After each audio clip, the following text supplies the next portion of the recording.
Hey guys, welcome to another episode here. Well, as you can see, I got a new soldering station. There's the box there. It's the, I don't know how you pronounce the name, Yihua soldering station. It's basically made by Yihua. It's a copy of a Hakko 936, however it's the digital version.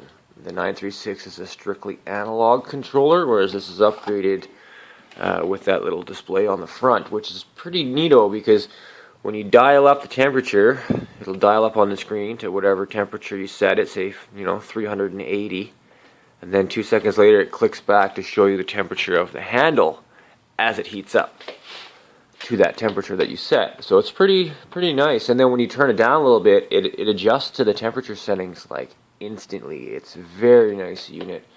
I'm kind of kicking myself I didn't go this route in a lot sooner. I used to have an old it's a Weller, this guy here. Weller, they list this thing as like a 60 or 50 watt iron, but no flipping way.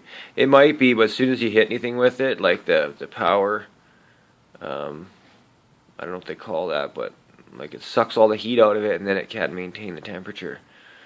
It doesn't recover very fast, but it does work pretty good for most stuff. Like I've wired up all this stuff with it and it works pretty great for that. It's just it has its days for sure. And the way it's designed too, like it's good for little stuff. The way the top, there's like a plug there, it's like a headphone jack. And I've had the old one break. This is the element essentially with these ones, where all the heating element and everything's in here. So it's silicone on the outside. It's kind of nice, so you can touch it even though it's hot. I wouldn't recommend it, but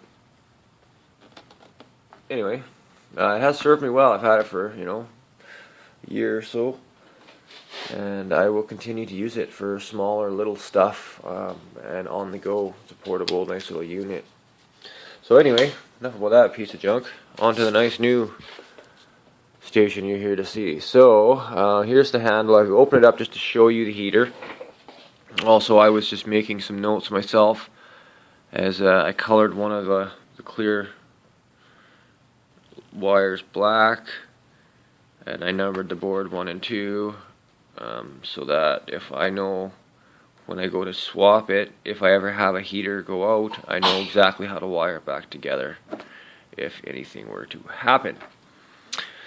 So it's a good idea to do that, I think. And also when I opened this up, I noticed if you see that black wire right there with the shrink tube on it, the shrink tube had actually been pulled down. It was actually like maybe the top was like right there. And there's a wire coming up, and it was coming out of the top of the shrink tube, and it was actually, you can see it kind of scratched the top there, but it was able to contact that metal tab. And I said, whoa, that's no good. So I went ahead, even though it's not connected to anything, still, I just pulled the shrink tube back up. It's just a ground for whatever, but anyway, so far so good. I'm pretty excited about having this new unit. I got to test it out a little last night. Didn't really use it too much, but I warmed it up and kind of broke it in a little bit. And I gotta say, I'm very impressed. Okay. I also, I'm from Canada, if you guys don't know that. Don't know if that's a good or bad thing, but shipping can be a bit of a nightmare.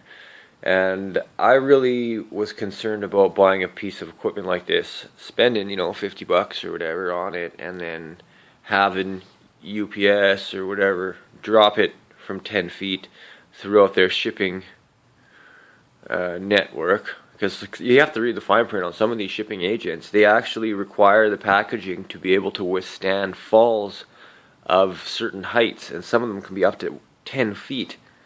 And you can imagine taking this thing, it weighs almost 2 kilograms, dropping it from 10 feet. That's a bit of mass, that's 4 pounds, 5 pounds almost, right? Or I'm not sure. 2.2 is the conversion there.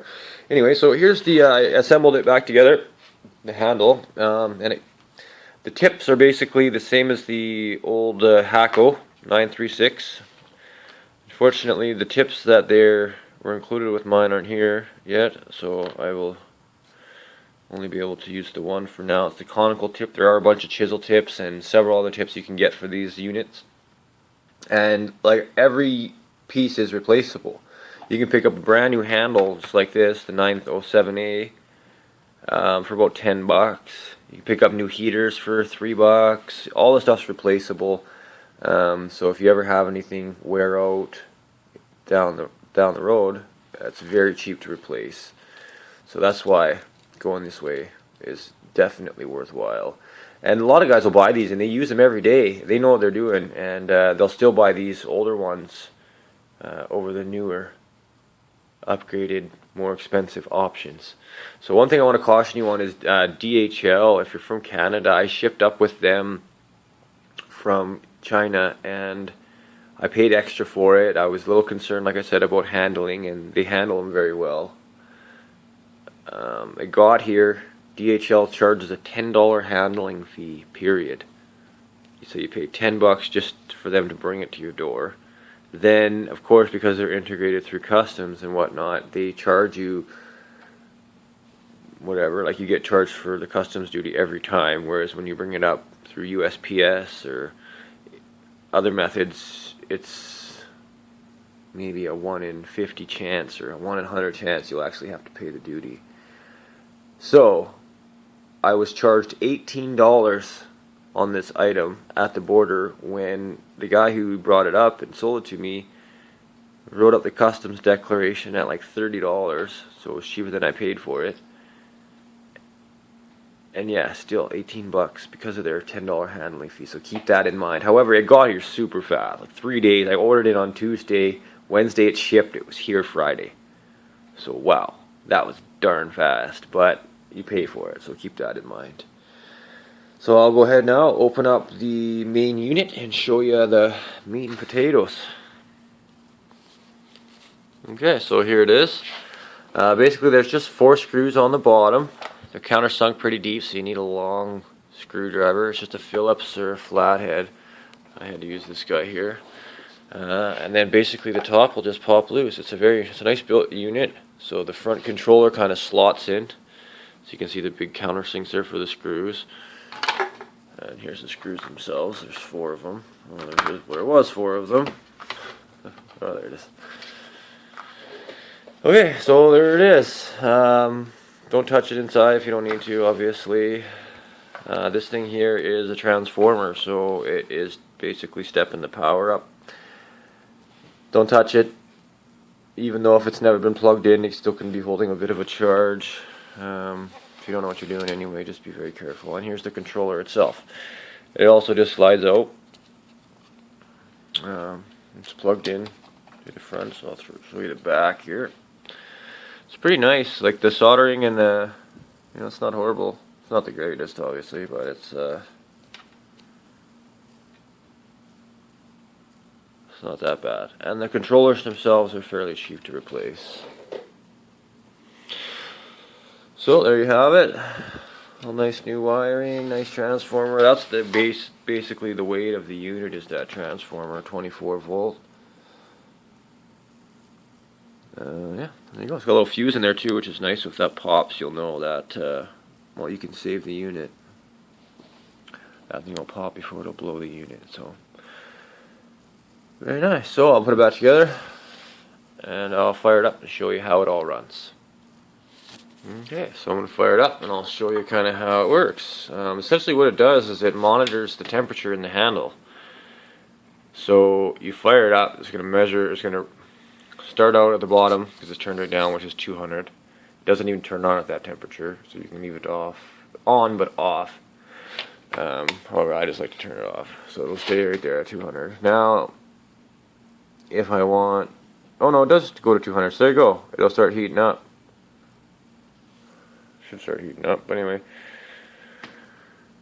you set it, and then it goes back to the temperature, and then there you go, shows you heating up. So it heats up fairly fast.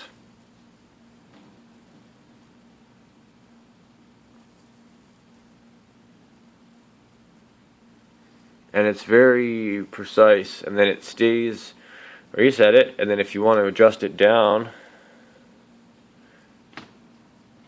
there you go. By the time I got it there, Boom. So that's how quickly it can adjust the temperatures, which is really nice. Yeah, and it goes up pretty darn high, right? It goes up to 480, which is way too hot for most stuff.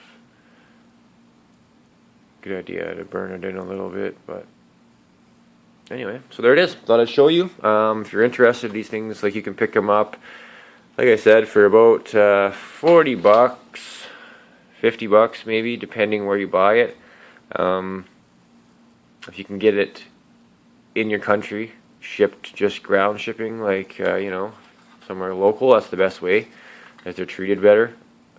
However, most people can't. I couldn't get one anywhere around here. I had to order it. So for me, I ordered it from, I'll put the link in the description. I paid 60 bucks, but it came with express shipping, and like I said, I had to pay an extra 18 when it got here.